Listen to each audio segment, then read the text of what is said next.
I welcome you once again to another interesting episode of Dr. ABC Show. My name is Dr. ABC. In this show, we try to unravel the mysteries behind your health. Things you don't understand about your health, we unravel those mysteries behind them. Today, we have an aspect of health to deal with. That has to do with your records when you go to the hospital. People get offended and people get annoyed when their names are being asked. Their age, their date of birth, their gender, where they stay, where they have traveled from, the kind of work they do, the kind of food they have eaten, and they get offended. They say, well, I'm coming to see the doctor, so what has that got to do with all these things? We want to find out whether they have any health implication at all. Are they just wasting our time in the clinic, or the doctor needs those things to help us get to the bottom of the matter? And to help us unravel these mysteries, we have a very wonderful and experienced doctor here to help us do this. And he's the doctor in charge of the medical school clinic. His name is Reverend Dr. Emmanuel Chega. So Reverend Dr. Emmanuel Chega, you are most welcome to Dr. ABC Show. It's my pleasure to be part of the Dr. ABC Show. When a patient comes to the hospital, if it's not an emergency, usually he has to go through some process. Normally starts from the records, then he goes through the nurses before he goes to the doctor. Then from the doctor he may go to the pharmacies, he may go to the lab, he may be referred to another doctor, he may be sent home, he may be admitted, it may be surgery. So for all those situations demand that the identity of that person must be known. So normally the first thing, like in any document, whether a passport, whether school, is your name. And your name must be the official name. So if I may ask, so what you are trying to explain to us is that if I come to the hospital, I shouldn't mention only my first name. No. I shouldn't mention my house name, but I should mention my official name, and it might be the full official name.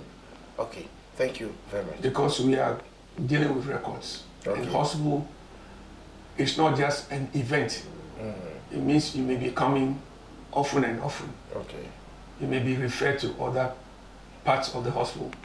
There may be need to do certain procedures. So it means that that name, which is you are known, is the name that must be mentioned all the time. Okay, thank you very much. So, but one may say that, well, I am sick and I don't have time. Treat me and let me go. Another time when I come, I can tell you my name. Does the name has any direct effect on my treatment? Yes. Okay. Because the nurses take what we call vital signs. Okay. Your temperature, your BP, your weight, and your height. It must be recorded under only your identity. You go to the doctor opens the system. Sometimes even with the doctors, sometimes we even make the mistake. Why we record the thing under different names? So even when you come to the doctor, ideally, the doctor should cross-check your name. Am I talking to patient so and so? Are you so and so? You say yes, before the doctor will have to continue. Okay, so what it will mean is that though certain information about you may be written accurately, they may be written under somebody's identity. Yes. So you are just trying to make sure that everything that pertains to that particular patient is under that particular identity. And that is how direct it can impact on a person's life. So assuming I came to hospital last week and I gave you one name, and this week I give you another name, can there be any problem? Big problem. So I sent you to lab, to do lab, and you've come back. Now with the electronic system, the records are put into the system. So all I have to do is to open the system under your name, and I'll see the reports. Or a procedure is supposed to be done. It's under your name. So if you come and give another name, then all those records will be lost. Okay. So if I get you clearly, maybe somebody went to do a test, yes, and the person is positive, maybe HIV positive or something. And because I did not get my name clearly, it has been written under my name. So what it means, I'm going to receive that treatment even though I don't have that ailment. Yes, so all those are this. So it has also medical legal implications. Once you don't use your name, then you have no right to go and complain if something is wrong under that name, because legally it's only the official name that will be recognized. So there has medical legal implications. Then it also helps us also not to give the wrong medication, wrong treatment, wrong surgery. I think you may have heard that sometimes different surgeries are done. Some of them is because their names and identifications have been misplaced or confused. Oh, so if patient A is supposed to receive surgery A and patient B is supposed to receive surgery B, you are not careful, you may interchange because the identity. Yes, so we ourselves, it is very critical. So even the checking of the names and the identity are assigned to certain people. If it's surgery, then there will be a particular nurse or somebody who will have to cross-check all those details before the person will be put on the table and before the person will be. Oh, okay. So if I give you the right name, I help you to help me better. Okay. So if I give you maybe just my first name and not the surname, what it may mean is that there may be a lot of people with the name Charles. Yes, Charles, yes. So which of the Charles are we talking about? Yes, so that becomes an issue. Maybe you are unconscious, maybe you are very sick, maybe you are not able to talk, then it becomes an issue. To go beyond that, your family member may want to visit you. They brought you as an emergency. You were seen as an emergency. Now you've been transferred to a ward. How do we then trace where you are if your name is not properly known? So people come and they say, you should share Ajwa. So even for your relatives who need to come, they need to know the name that you registered at that facility, at that hospital. So if they don't know that you came as Charles, ABC, they may come and then they say, I'm looking for Charles, only Charles, and then it becomes difficult. And maybe it requires very important procedure to be done, and they need to give some money or something to be done. It can lead to delay. Oh, okay. So the wrong name alone can cause a delay. Oh, yes. Because they may be moving from one ward to another ward, trying to locate the person where nobody knows where the person is. Okay. Green Hill Stroke Rehabilitation Center is a rehab center located in Sakaman in Accra, Ghana. It is the first accredited stroke rehabilitation facility established in Ghana. Green Hill Stroke Rehabilitation Center seeks to provide a high-quality rehabilitation service to stroke survivors who are out of the intensive care and requiring rehabilitation to restore functional performance of activities of daily living. The rehabilitation team includes attending physician, neurologist, rehabilitation nurse, 24-hour service, physiotherapist, occupational therapist, speech and language therapist, dietitian, clinical psychologist. Aside the stroke treatment, we treat other diseases at the Green Hills Medical Center. Call Green Hills Stroke Rehabilitation Center now on 055 2505 108 or 030 3974 818. The next question I ask about the name is that can my name give a clue of the kind of disease I'll have? Yes. Those who come from a certain country, their names end in VIC, V-I-C. Yugoslavia, and then those parts of the world. So when somebody has a certain name, it's an identity, true identity. There are certain diseases that are also associated or certain conditions in certain environments, certain places. So when I know your name, it gives me the possibility to ask certain additional questions concerning your social or psychological or mental or past medical history or whatever, even family history. Great. So viewers, I mean, it is clear that your name is very, very important and crucial as a first step of your entry to the hospital. Basically, every important information about you will be written under that name. And that will mean that someone's diagnosis or someone's prescription may not be given to you. So if you don't help give the right name, then all this confusion may arise. Also, if your relatives are come to look for you and you gave a wrong name. I have experienced a situation where in our boarding school system, people have their guy names. And their parents come and I'm looking for Mulatto. And the message they write to him, and the guy is called maybe mulatto or something, and at the end of the day, the parents will move all around the day, and someone say, "Oh, is it Mozato? Oh yeah, oh he's just here." You know, so I think that names are very important. Parents go to school with a correct name, and the student is also there with a wrong name. I think we shouldn't do that to the doctors. Okay, thank you very much for trying to tell us much about the names. The next important thing we look at is the age. We live in a country where people don't want to disclose their age. And it's like, well, sometimes too, you may not blame them so much, because when people know that you are not that old, they begin to also downplay your integrity. So when you go to the hospital, the doctor asks of your age, then it becomes an issue. Do you have a problem like that with people when they come to the hospital and their age is mentioned? Age determines a lot. Age determines your weight, your height, your size, what you eat, what you wear. Age determines how you move, how you exercise, how you bend. So the age will determine what type of medication should be given you, or age will determine how we should look at certain things we measure. If you're a certain age, we expect your height to be of a certain type, or your weight to be a certain type.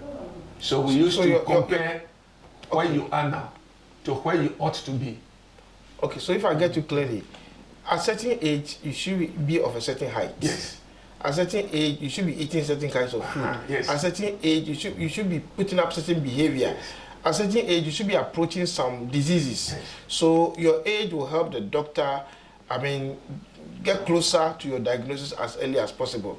But the question I was trying to ask is that, do you have challenges with people mentioning their age? Do they tell you the right age, or they just throw any number to you and You could see me laughing.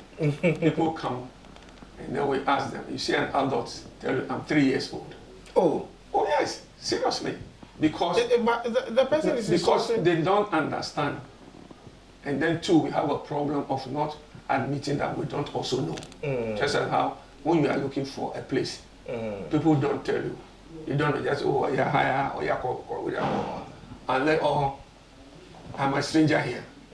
So the same thing happens. It's not only you, it's particularly common with children, when the parents ought to know the age. There's an age the child must be sit up. There's an age the child must crawl. There's an age the child must stand. Okay. There's an age the child must start to talk. There's a child time when the child must be able to dress independently. All of those, that's why we have the chart. We measure the child 1 to 5 years growth chart. That's to measure all those things. And those things are very critical, to the well-being of the child. And it helps us also to know how to ask the questions when we examine a child, what things to look out for, and then the test we must do, and then even the interpretation of the test vary from age to age. Children, some of the tests, the results will be different. When you're a teenager, it's different. When you are an adult, it's different. When you are elderly, it's different. Some of the medications also, the dosages are less. Children are able to tolerate it more or less, depending on the age. So there are a lot of so it's very critical. So the medication also comes from some age bracket. Yes. Okay. So what are the consequences if I should come and I tell you my wrong age? Maybe I reduce my age or I over increase my age. What are some of the consequences? It depends. Like I said, certain medications are not well handled by the body beyond a certain age. So you can have certain side effects. Okay. If you are given the medication, which you should not take. Even the age, certain diseases are common from a certain age. Like coronavirus. Yes, because the 90 to 92% or more are surviving.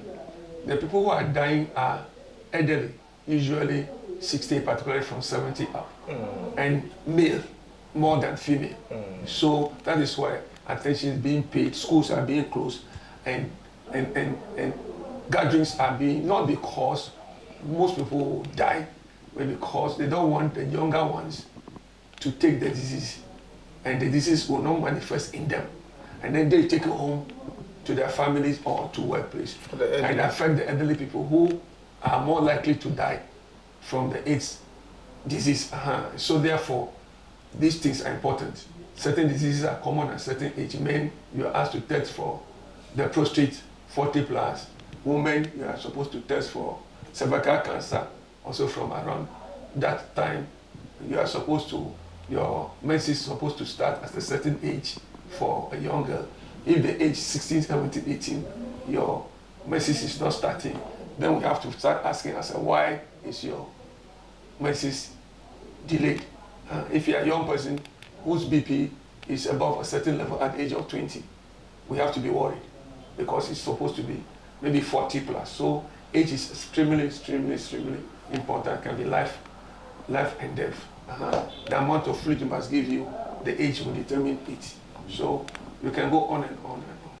Green Hill Stroke Rehabilitation Center is a rehab center located in Sakaman in Accra, Ghana. It is the first accredited stroke rehabilitation facility established in Ghana. Green Hill Stroke Rehabilitation Center seeks to provide a high-quality rehabilitation service to stroke survivors who are out of the intensive care and requiring rehabilitation to restore functional performance of activities of daily living. The rehabilitation team includes attending physician, neurologist, rehabilitation nurse, 24-hour service, physiotherapist, occupational therapist, speech and language therapist, dietitian, clinical psychologist. Aside the stroke treatment, we treat other diseases at the Green Hills Medical Center. Call Green Hills Stroke Rehabilitation Center now on 055 2505 108 or 030 3974 818.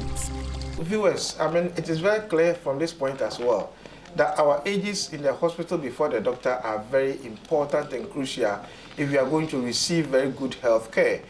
Basically, the drug, the medication and everything are age dependent. Some diseases and also some manifestation of certain things are age dependent. If you don't tell the doctor the correct age, you may be given the wrong dosage, or you may be misdiagnosed, and that can come back to you. So our ages are very, very important. Let's try to give the doctor our actual age so that they can give us a very good form of medication. What it will mean is that we should help the doctor to help us. Yes, that's the idea. Yeah, so if we misdirect the doctor, we don't have to blame the doctor so much. Yes. Okay, but is there a way you can also determine someone's age, even though the person is telling you a lie? Oh, yes, we are able to. So we ask questions, we look at, we can estimate the age of the person. So beyond a certain age, the difference or not knowing doesn't really matter. But beyond below a certain age, it matters. So you have ways of determining how.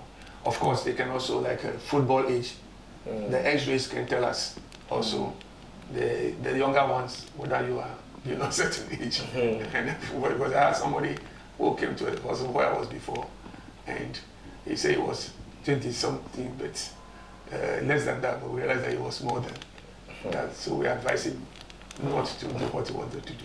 So apart from the reasons I gave that the society may not handle you the way you ought to be handled if they get to know your age, why do you think patients will also come to the clinic and will decide not to tell you the age? Is there any other reason you think? No, I think because that's why we're having this program. Yes. Because most people don't understand, and most people don't keep. I think it's more than the fact that health is not important to us. I tell people that the only thing you own on earth is your body. Okay. You don't own any other thing. You came with your body. That's what you say. My hand. Who owns the hand? Who is the owner of the hand? It is you. It's me. Do you see me? Yes, I see you. No, you are seeing my hand. Yeah, okay. You're not seeing me. Okay. So that's the only thing I own. That's what I brought to the world. Okay. And when this hand fails me, or is cut off, something happens, it affects everything Everybody, yeah. about me. So we need to care much more about our health. As the coronavirus is showing that it's not our job that matters. It's not our schools. They've closed down schools. They've closed down jobs. It's not the money you have in the bank account. They've closed down churches. Churches, everything. It is health first. Your first priority must be healthy. On this earth, the body is the most important part of you. For those who are spiritual, in heaven, it's your spirit. But on earth, your body is your primary concern for you on earth, then you think of heaven. When the body fails you, everything ends. Jesus said, the body you have prepared for me. Yes. Hebrews chapter 10. Yes. To do your will. So don't you think that it is simply because people don't understand the health implication of their age? That is also why they will come to the hospital and decide to joke with the doctor. Yes, they don't think. Yeah. And they see coming to hospital, as I was telling you before, as an event, not a process. Okay. We see it as an event. I'm coming to see the doctor. Minya malaria, so he's going to give me a tablet.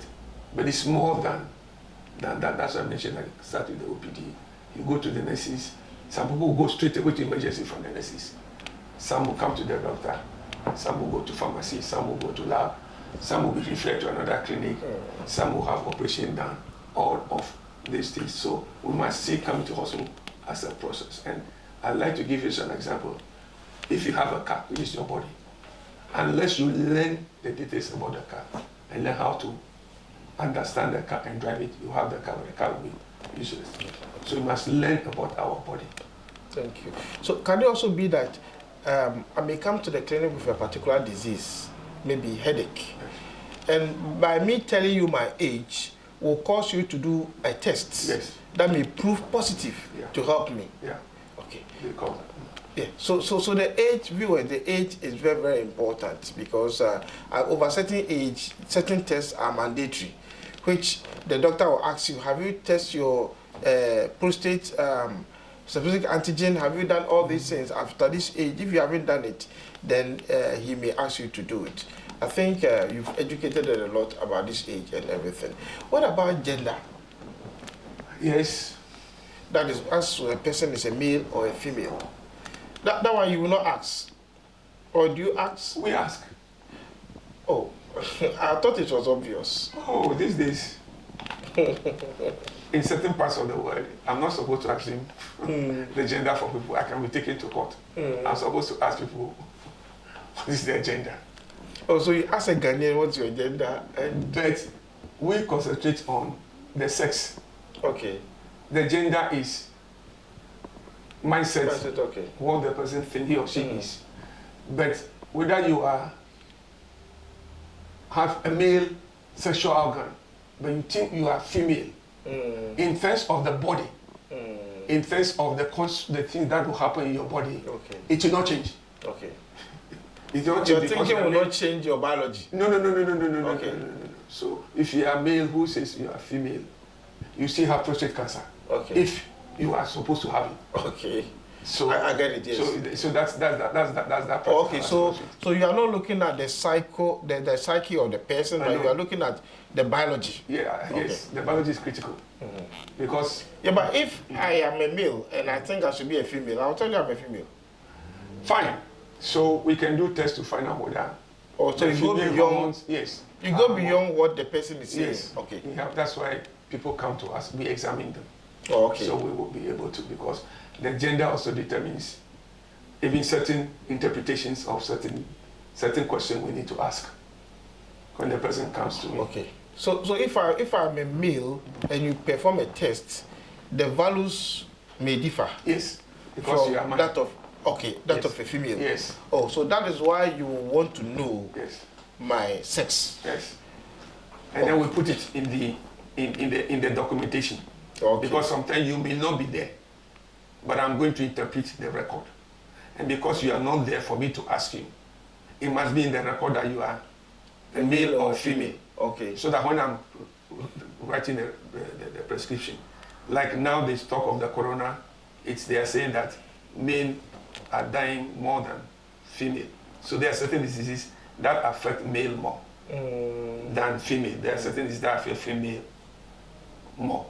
Okay. And then male and female also are exposed to certain what we call risk factors more than the other, depending on the environment, the work, the society, the culture, and all those things determine. So knowing whether you are person's F or M is critical. Even the dosage of certain medications vary from male to female to be able to give the weight the weight is supposed to be different from male and female of the same age. So all these things are critical. That's why even whether you're male or female is important. Even for you to prevent certain diseases is very, very important to know whether you are male, and therefore I must go regularly for this test and I must do these things. So in this case, what do you think is the responsibility of the patient in the sex issue as to whether he should be truthful or they should still have their beliefs? Well, for that one, that's why we examine patients. So even the belief affects not only the gender, it affects the person who come to that the subsequent disease. Even what the patient tells you is his complaint. Okay. Will be determined by his belief. The name of a person affects the treatment that the person is going to receive. You have educated us about misdiagnosis and all those things, records and all those things. We've explained to us the age of a patient also affects the kind of treatment he's going to receive, and also the gender. These are all very, very important. So the next time we go to the hospital viewers, don't get offended if your name is mentioned. And if your name is mentioned, please, if your name is asked, please mention the right name in full. Your age, don't just throw any value to or any number to the physician as a form of maybe trying to avoid further questions. And don't think that the doctor likes questions too much. The questions are leading questions that will help him to diagnose you properly and give you proper treatment. The gender is also very important. Sometimes you may mention your gender and he may go further to examine just to be sure about the treatment. Certain values are different in male or female. I think that it has been a very wonderful and educative time, Dr. Tegan. We are so grateful to you. Viewers, all too soon, the time has come to an end for this exciting program. I believe you have learned a lot from Dr. Tegan this evening about what factors affect your health, being age, being your name, being your gender. Next week, I'll come your way, same time. Stay tuned. But before then, take very good care of yourself and make sure that even with the advent of this coronavirus, you take preventive measures by keeping your hands washed and also sanitize your hands as frequent as you can. Thank you.